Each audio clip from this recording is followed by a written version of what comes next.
केरल की सबसे अजीब मर्डर मिस्ट्री की पूरी कहानी। कैसे बीवी की हत्या के बाद भी 17 साल तक पति ने चकमा दिया। एक कातिल 17 साल तक पुलिस के सामने ही रहा, खुद ही मुख्यमंत्री को लेटर तक भिजवाया, पर किसी पुलिस वाले को शक तक नहीं हुआ। कुछ आसपास के लोगों ने दबी जुबान पर शक जताया तो खुद को बचाने के लिए उसने क्राइम थ्रिलर फिल्में देखी, फिर खुद ही हाईकोर्ट में एक याचिका डाल दी, ये कहते हुए कि पुलिस कातिल का पता नहीं लगा पा रही है, इसलिए केस को तेज तराज क्राइम ब्रांच के हवाले कर दिया जाए। लेकिन फिर भी 16 साल से ज्यादा बीत गए, कातिल बेनकाब नहीं हुआ। अब केस पेंडिंग था। क्राइम ब्रांच के एक नए अफसर ने फिर से जांच शुरू की। केस की हर बारीकी से जांच की, क्राइम सीन रिक्रिएट किया गया। वर्ष 2006 में हुए मर्डर केस की फॉरेंसिक रिपोर्ट जो 4 साल बाद यानी कि 2010 में आई, लेकिन उसकी पड़ताल नहीं हुई थी। उस फॉरेंसिक रिपोर्ट की भी पड़ताल की गई। सभी तरह की पड़ताल के बाद अब 17 साल बाद कातिल का चेहरा सबके सामने आया। जांच में पता चला कि जिस कातिल की तलाश हजारों किलोमीटर दूर तक हो रही थी, असल में वो उस मरने वाली महिला का पति ही था। आखिर क्या है ये मर्डर मिस्ट्री? कैसे 17 सालों बाद उस कत्ल का सुराग मिला? आइए जानते हैं सिलसिलेवार तरीके से।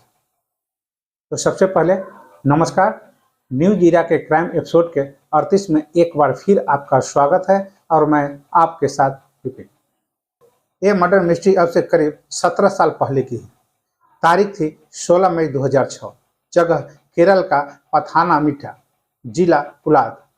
यहाँ 50 साल की महिला रमा देवी रहती थी। इसके घर में मर्डर कर दिया जाता है। दरवाजा अंदर से बंद बताया गया।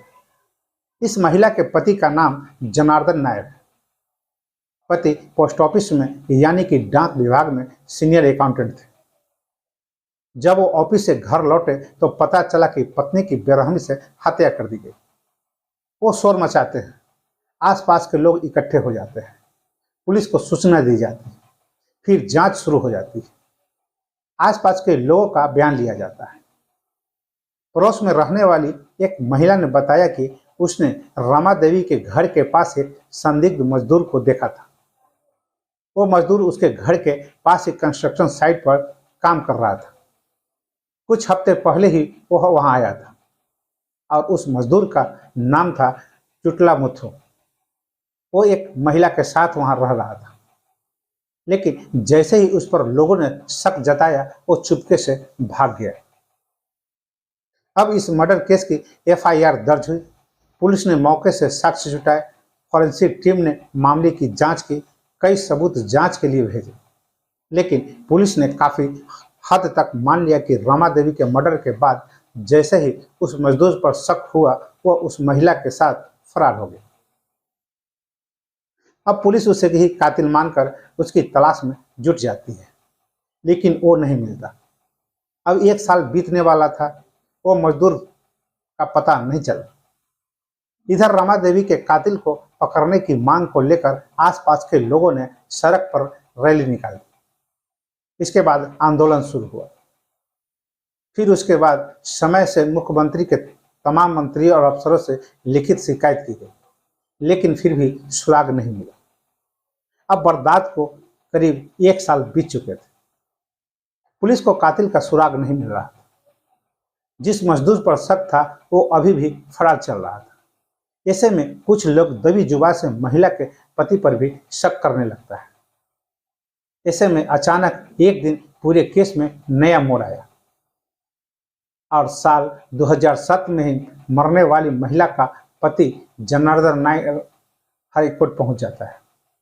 उन्होंने अपनी पत्नी की हत्या केस में कातिल का पता लगाने के लिए जांच में तेजी लाने की मांग करता है। साथ ही ये भी कहा कि अगर लोकल पुलिस मामले की जांच नहीं कर पा रही है तो इसके लिए स्पेशल क्राइम ब्रांच को जांच सौंपी जाए, क्योंकि 1 साल बाद भी केस में ना कोई सुराग मिला और ना कातिल का पता चला। इसके बाद जांच क्राइम ब्रांच को सौंप दी जाती है, लेकिन फिर भी केस में खुलासा नहीं होता है। इस केस में केरल के स्थानीय पुलिस और स्पेशल क्राइम ब्रांच भी शुरुआत में यही मानकर जांच कर रही थी कि कातिल वही मजदूर है जो घटना के 1 दिन बाद से ही फरार हो। इसलिए जो भी जांच एजेंसी के अधिकारी थे वो सीधे कातिल के रूप में उसी मजदूर मुथु की तलाश करते रहे, जिसके बारे में तमिलनाडु में होने की जानकारी मिलती तो कभी यूपी के कानपुर में। इस तरह की पुलिस टीम केरल से हजारों किलोमीटर दूर उत्तर प्रदेश में भी तलाश करने के लिए पहुंच जाती है, लेकिन कातिल का कुछ पता नहीं चल पाता। इसके अलावा पुलिस को मजदूर मुथु के साथ रहने वाली महिला के बारे में कुछ साल पहले ही जानकारी मिली तो उसने साफ बताया कि मर्डर से उसका कोई लेना देना नहीं। मर्डर के करीब 17 साल बाद 11 जुलाई 2023 को केरल की क्राइम ब्रांच ने इस केस का सनसनीखेज खुलासा कर देता है। इस केस में हाईकोर्ट में क्राइम ब्रांच से जांच कराने और असली कातिल का पता लगाने की मांग करने वाले जनार्दन नायर को ही गिरफ्तार किया गया, जो महिला के पति हैं। अब पोस्ट विभाग से रिटायर हो चुके हैं, करीब उम्र 75 साल हो चुकी है। असल में इस मर्डर मिस्ट्री का खुलासा करने में 2022 में क्राइम ब्रांच में नए पुलिस अधिकारी इंस्पेक्टर सुनील राज ने फिर से फाइल खोल दी। इस बार उन्होंने शुरू से यानी कि पहले दिन से जांच करने का फैसला लिया।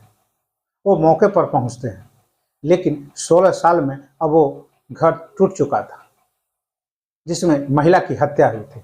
इसलिए उन्होंने उस समय यानी 2006 में जब मर्डर हुआ था उस समय वारदात की ही फोटो लेगी।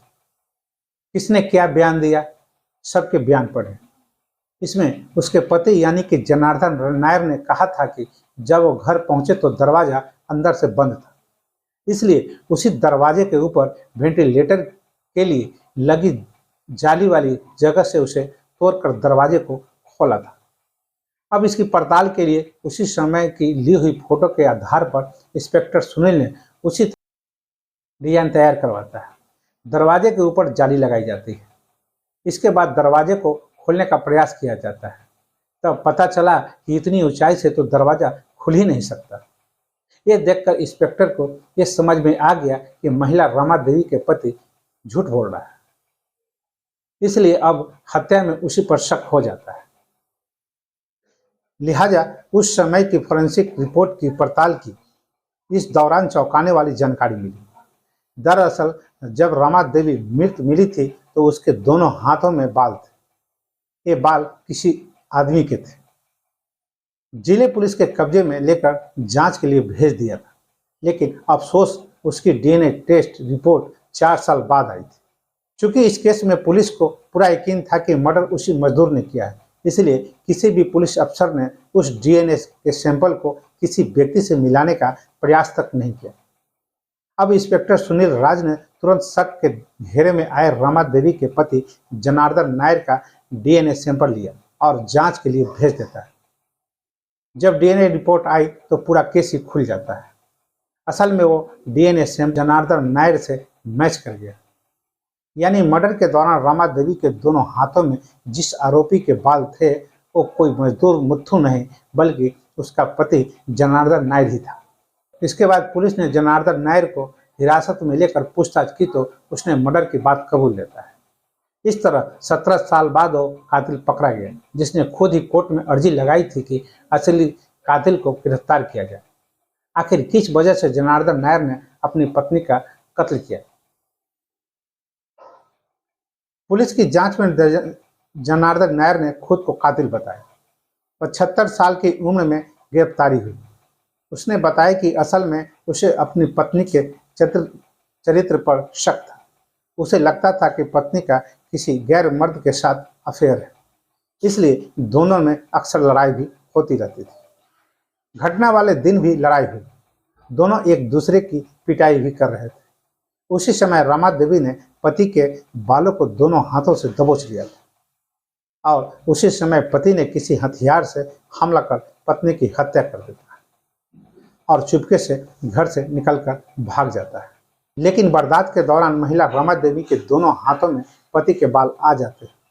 अब घटना के कई घंटे बाद पति घर लौटता है तो दरवाजा लॉक नहीं होता, लेकिन पुलिस के सामने झूठ बोलता है कि दरवाजा अंदर से बंद था। वारदात के 1 साल बाद खुद ही कोर्ट में अर्जी देने के बारे में आरोपी ने पुलिस को बताया कि उसे इसका आइडिया क्राइम थ्रिलर फिल्मों से मिला था। असल में कुछ लोगों को शक होने लगा था कि कहीं पति ने ही रमा देवी की हत्या तो नहीं कर दी। अगर वह कुछ नहीं करेगा तो लोग उस पर शक करेंगे, इसलिए वह चाहता था कि अगर कोर्ट में अपील करेगा तो लोग सोचेंगे कि उसी मजदूर ने ही रमा की हत्या की होगी। इसलिए उसने किसी क्राइम थ्रिलर फिल्म को देखकर एक कदम उठाया था, लेकिन वही कदम आखिरी में उसे पकड़वाने में बड़ी भूमिका निभाई। तो बस आज के लिए इतना है। कल फिर हम एक नई सच्ची घटना के साथ उपस्थित रहेंगे। तब तक के लिए हमें आज्ञा दीजिए। नमस्कार, शुभ रात्रि।